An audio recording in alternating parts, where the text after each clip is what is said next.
My name is Benjamin Omamo, and as you well know me as the Gen Z spokesperson, I want to categorically say this to the youths of this country, to Gen Zs and Gen Alphas.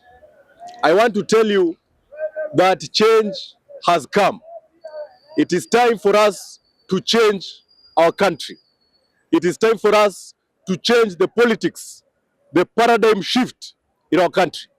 It is time for us to decide on whether we want to transform for the better of our future.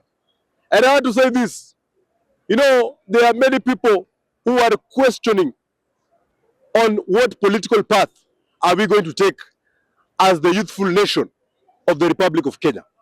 I want to tell you, as your spokesperson, that it is time for us to decide on the right political path to take.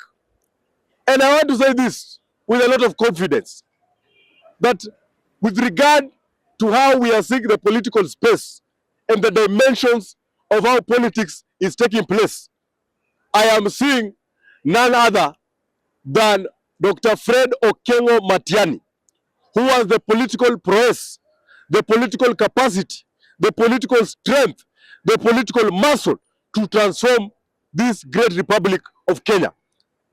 Therefore, I want to tell my fellow youths in this great Republic of Kenya that it is time for us to stand behind Dr. Fred Okengo Matiang'I, who we initiated to come back to Kenya to ensure that he transforms this country.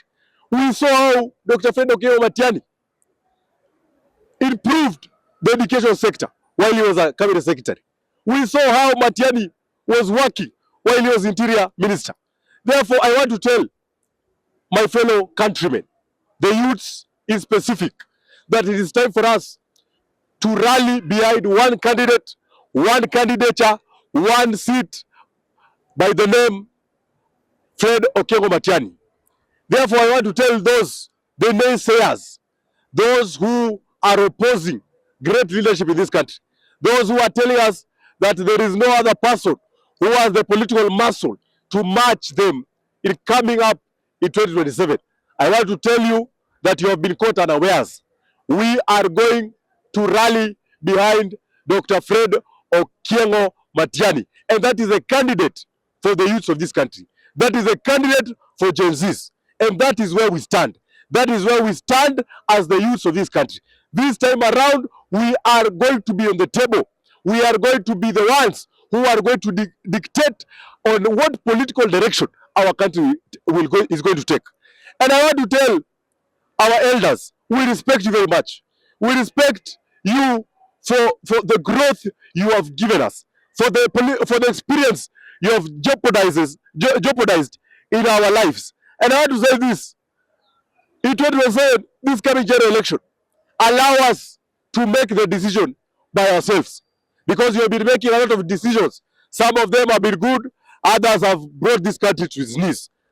Therefore, I want to say this, we are going to support Dr. Fred Okengo Matiang'I as our presidential candidate in 2027. The youth of this country have made a collective decision. And before you see me speaking, I have gone across 47 counties to ensure that the youth of this country are speaking from the same page.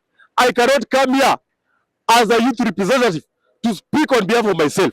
Therefore, I am saying this, the youth of this country have outmostly endorsed Dr. Fred Okengo Matiang'I as the presidential candidate of the Gen Zs of the Republic of Kenya. Thank you very much.